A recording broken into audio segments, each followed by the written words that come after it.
5వ బ్లాక్ నుంచి వస్తున్నామండి. 4 సంవత్సరాల నుంచి మాకు వాటర్ ప్రాబ్లం ఉంది. ఎమ్మెల్యేలు ఎవరో మాకు తెలీదు. ఎమ్మెల్యే దగ్గరికి కూడా వెళ్ళాం కానీ మాకు ఆయన ఎవరో తెలీదు. పంచాయతీ సెక్రటరీ దగ్గరికి వెళ్ళాం. ఎక్కడికి వెళ్ళాం మాకు పని అవ్వలేదు సార్. ఎన్నోసార్లు కంప్లైంట్ పెట్టాం. అలా కమిషనర్ ఆఫీస్కి 10 సార్లు వెళ్ళాం. చాలా ఇబ్బందిగా ఉంటుంది సార్. వాడుకోవడానికి నీళ్ళు రావట్లేదు, తాగడానికి నీళ్ళు రావట్లేదు. వేరే బ్లాక్కి వెళ్తే వాళ్ళు యమా తిట్లు తిడుతున్నారు. మాకు ఎలాగవుతుంది సార్? ఆ బ్లాక్ వదిలిసి వెళ్ళిపోమంటారు ఏంటో కూడా మాకు అర్థం కావట్లేదు. అంటే వైఎస్ఆర్ కాలనీ మొత్తం అలాగే ఉంది, మీ బ్లాక్ వరకే ఉంది? ఆ వైఎస్ఆర్ కాలనీ మొత్తం అలాగే ఉంది సార్. కొన్ని బ్లాక్లకు వస్తాయి, కొన్ని బ్లాక్లు వాటర్ ప్రాబ్లం. ముసలి వాళ్ళు ఏం మోసుకుంటారు సార్? 1 బిందె 2 బిందెలు అయితే మినరల్ వాటర్ కొనుక్కుంటాము. మరి తాగడానికి వాడుకోవడానికి ఎక్కడి నుంచి నీరు? అన్ని ఇల్లులు ఇచ్చేసారు దేనికి సార్? మరి మాకు పరిష్కారం అంటే ఉండాలిగా. ఎన్ని సంవత్సరాలు బట్టి 4 ఇయర్స్ బట్టి ఇదే ప్రాబ్లం. వేరే బ్లాక్కి వెళ్తే వాళ్ళు మంచినీళ్ళు పట్టుకోనివ్వట్లేదు. మాకు దీని పరిష్కారం ఎలాగో మాకు చేయాలని మేము వచ్చాం సార్. విజయవాడలో అధికారుల నిర్లక్ష్యం కారణంగా జక్కంపూడి కాలనీలోని ప్రజల గొంతెండిపోతోంది. కాలనీలో 50,000 మంది జనాభా గుక్కెడు నీటి కోసం అల్లాడిపోతున్నారు. నగరంలో కాల్వగట్లపై నివాసాలుంటోన్న వాళ్లకి, అలాగే ఇళ్లు లేని పేదలకు గత టీడీపీ హయాంలో జక్కంపూడిలో ఆధునిక హంగులతో JNNRM ఇళ్లను నిర్మించింది. ఇక్కడ దాదాపు 50,000 మంది వరకు నివాసం ఉంటున్నారు. వైసీపీ ప్రభుత్వం అధికారంలోకి వచ్చిన తరువాత కాలనీ అభివృద్ధి ఎక్కడ వేసిన గొంగడి ఎక్కడైనా చందంగా మారింది. ప్రతి వేసవి కాలంలో నగరపాలక సంస్థ అధికారులు ట్యాంకర్ల ద్వారా ప్రజలకు మంచినీటిని అందించేవారని, ఇప్పుడు వైసీపీ ప్రభుత్వంలో కష్టాలు వర్ణించలేని విధంగా ఉన్నాయని వాళ్ళు వాపోతున్నారు. 2 సంవత్సరాలు పెట్టి పడుతున్నామండి నీళ్ళు బాధ. 1 రోజు 2 రోజులు కాదు. ఇన్నిసార్లు కమిషనర్ ఆఫీస్కి కూడా వెళ్ళాం. ఎక్కడికి వెళ్ళమంటే అక్కడికి వెళ్తున్నాం కానీ ఎక్కడా కూడా మా పరిష్కారం జరగట్లేదు. కింద ఏ నీళ్ళు రావట్లేదు. తాగడానికి నీళ్ళు లేవు, వాడుకునే నీళ్ళు లేవు. పైన 4వ పోరండి. మేము ఎక్కడి నుండి మోసుకొని ఎలా బాధపడతాం చెప్పండి. మాకేమో సొంత ఇల్లు, అద్దెళ్ళలో ఎవ్వరు లేరు, వెళ్ళిపోయారండి. ఎవరి కాలు అద్దెలు కొట్టుకుని ఈ బాధ ఎవరు పడతారు వెళ్ళిపోయారు. మరి మేము ఎక్కడ పోవాలో మాకు తెలియదు.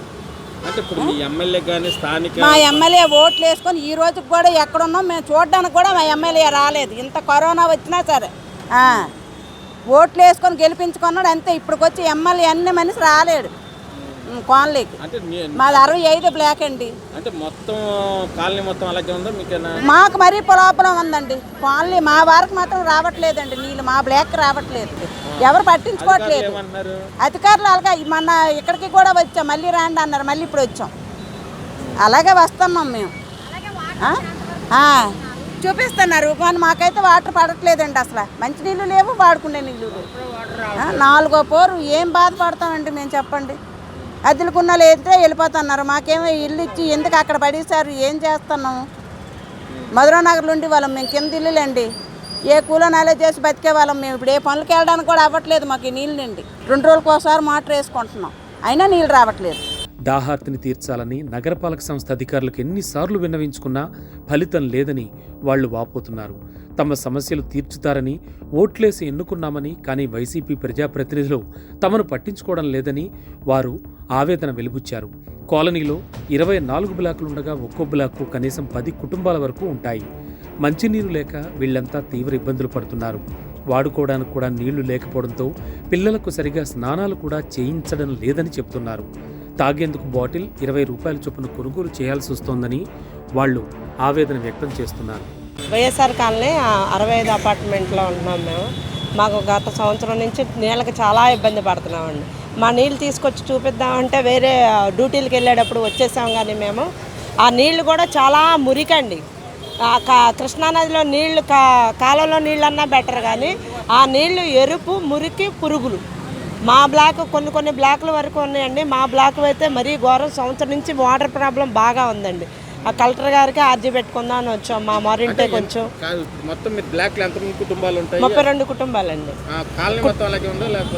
కాలనీ అంతా కొన్ని ఆటలు వాటర్ సప్లై బాగానే ఉందండి. ఇలా కలెక్టర్ గారికి అయితే కొన్ని ఏరియాలకి మోటార్ తవ్విచ్చారు సపరేట్గాను. వాటి వరకు పర్వాలేదు. కొన్ని మాత్రం తక్కువగా ఉన్నాయి. మాదైతే మాత్రం బాగా ప్రాబ్లం ఉంది. ఇంకా అందరినీ మేము రమ్మని చెప్పలేం కదా. మా బ్లాక్ వరకు అయితే మేము వచ్చాం. అంటే ఇప్పుడు ఎమ్మెల్యే కానీ స్థానిక నాయకులు కానీ ఎవరికైనా చెప్పారా? చెప్పామండి. ఒకసారి వెళ్ళి పిటిషన్ పెట్టుకున్నాము. వచ్చి ఏదో చూసి ఏదేదో చిన్న వర్కులు అయితే చేసి పెడుతున్నారు కానీ శాశ్వతంగా పరిష్కారం రావట్లా మాకు. అందుకని ఇటువైపు వచ్చాం. అంటే ఇప్పుడు తాగడానికైనా నీళ్ళు వస్తాయి? తాగడానికంటే ఏమైనా ట్యాంకీలు వస్తున్నాయండి. ఇప్పుడు మా బ్లాక్ కాకుండా ఇంకో పక్క బ్లాక్లోకి వెళ్ళి పట్టుకోవటం అవుతుంది. వాళ్ళేమో ఊరుకోవట్లేదు. మా చాలా అమ్మ మీరు రామాకండి అది ఇదని వాళ్ళు గొడవ చేస్తున్నారు. వాటర్ ట్యాంకీల వరకు పెట్టుకుంటున్నాం. ఫస్ట్లో మోటార్ లేనప్పుడు వాటర్ ట్యాంకీలు ఎలా పట్టుకుంటున్నాం అలా పట్టుకోని పరిస్థితి వస్తుంది మాకు. ఎమ్మెల్యేకి చెప్పారు అసలు? చెప్పామండి, చెప్పాం కానీ కొంచెం వాళ్ళు ఏదో వర్క్లో ఉంటారు కదా, మేము ఒక్కొక్కరు చెప్పుకుంటాం వస్తాం. శాశ్వతమైన సొల్యూషన్ లేక ఇక్కడ దాకొచ్చు. పక్కనే కృష్ణా గోదావరి ఉన్న వేసవిలో నీటి వినియోగం ఎక్కువగా ఉంటుంది కాబట్టి కాలనీలో అదనంగా బోర్లు వేయాల్సిన అవసరాలున్నాయి. కొన్ని చోట్ల కొత్తగా పైపు లైన్లు వేస్తే నీటి సమస్యలకు కొంత ఉపశమనం కలుగుతుంది. ఒకవైపు కృష్ణానది, మరొక వైపు గోదావరి పక్కనే ఉన్నా కూడా తాము గుక్కెడు నీటి కోసం అల్లాడాల్సి వస్తోందని ఆగ్రహం వ్యక్తం చేస్తున్నారు. పోలవరం కాలువ ద్వారా తమకు నీరు అందించాలని వారు కోరుతున్నారు. జక్కంపూడి కాలనీలో సమస్యలు పరిష్కరించడం చేతకాకపోతే మంచినీటి ట్యాంకులో విషం కలిపి తమను చంపేయాలని మహిళలు వాపోతున్నారు. మంచినీటి కోసం అల్లాడుతూ తాము బతకలేమని అంటున్నారు. మంచినీళ్ళు రావట్లేదండి, వాడికి నీరు రావట్లేదు. ఇదివరకు అయితే ట్యాంకీలు మంచి నీరు వచ్చేది. ఇదివరకు బోర్లు ఉండి, ఇప్పుడు బోర్లు ఉన్నాయి కానీ బోర్లు వేయట్లేదు. బోర్లు వేస్తే వాడికి నీరు వస్తుంది, అది వేయట్లేదు. అందరూ పని చేసుకునేది, పనికి వెళ్ళకపోతే గడవదు. ఈ నీళ్ళు గురించి పనులు కూడా మానేసి ఇంట్లో ఉండవలసి వస్తుంది. చాలా ఇబ్బంది పడుతున్నారు. అంటే మీ స్థానిక ఎమ్మెల్యే ఎవరు? ఆయన పేరు నాకు తెలియదండి, మైలవరం ఎమ్మెల్యే అండి. ఇప్పుడు పేరు గుర్తులేదు. ఇప్పటికి ఆయన వచ్చి చూసింది ఏం లేదు. ఎలక్షన్ టైంలో ఒకసారి, తర్వాత వస్తే ఒకసారి వచ్చినట్టు మనకు గుర్తు, అంతే. ఎవరు పట్టించుకోవట్లేదండి. ఇప్పుడు నాయకులు పట్టించుకోవట్లేదు, అధికారులు పట్టించుకోవట్లేదు. ఇప్పుడు పని చేస్తే కానీ గడవన వాళ్ళు అందరూ. తర్వాత ముసలోళ్ళు ఉన్నారు, వికలాంగులు ఉన్నారు. ఇప్పుడు పైకి ఎక్కడ నీళ్ళు మోసుకుంటారండి? కిందకైనా నీళ్ళు వస్తే అయ్యే మోసుకోవడానికి, కిందకి రావట్లేదుగా. ఏ party MLA? YSR Congress. Wasat Kumar గారా? ఎవరు వస్తలేదండి అసలు కాలనీకి. ఎవరు వస్తా కదా ఏం బాధలు చెప్పుకోవడానికి, వాళ్ళ దగ్గరికి వెళ్ళి చెప్పుకున్నా పట్టించుకోవట్లేదు. ఎవరు వస్తలేదు. ఇప్పుడు నీళ్ళు వచ్చినా రాకపోయినా ఎవరో పట్టించుకోవట్లేదు. ఇప్పుడు ముర్రమ్మని ఆడటమే ఆడవాళ్ళు మగవాళ్ళు. ఇప్పుడు 8ంటికి పనికి పోతే కానీ ఎవరు రావదు, 7ంటికి పోతే కానీ అవ్వదు. పరిష్కారం చేయండి. ఒకసారి వెళ్ళారండి 10 దాకలు తిరగలేరు కదండి పనులు మానుకొని. మీరేం చెప్పండి. ఒకసారి వెళ్ళారు, ఎవరు పట్టించుకోవట్లేదు. ఏం చేస్తారు? ఎవరి దగ్గరికి వెళ్ళాలో ఎవరిని అడగాలో కూడా తెలియని పరిస్థితి అయిపోయింది. అంటే 4 సంవత్సరాల ముందు ఎలాగుంది? 4 సంవత్సరాల ముందు ట్యాంకీలు వచ్చేయండి, నీళ్ళు ట్యాంకీలు. ఇప్పుడు ట్యాంకీలు వస్తాయి కదండి ట్రాక్టర్లో, అవి వచ్చేయండి మంచి నీళ్ళు పట్టుకుండేవాళ్ళు. అప్పుడు బోర్లు వేసేవారండి, వాటర్ వచ్చేదండి, అది వాడికి నీరుకు వచ్చేదండి. ఒక యాసకాలమే కొద్దిగా ఇబ్బంది ఉండేది. అప్పుడు కూడా ట్యాంకీలు వస్తే అవి వాడుకుంటే వాళ్ళు ఎలాగోలాగా. ఇప్పుడు మరీ ఇబ్బంది అయిపోతుంది. ఈ నీరు రాక ఆ నీరు రాక చాలా ఇబ్బంది అయిపోతుంది.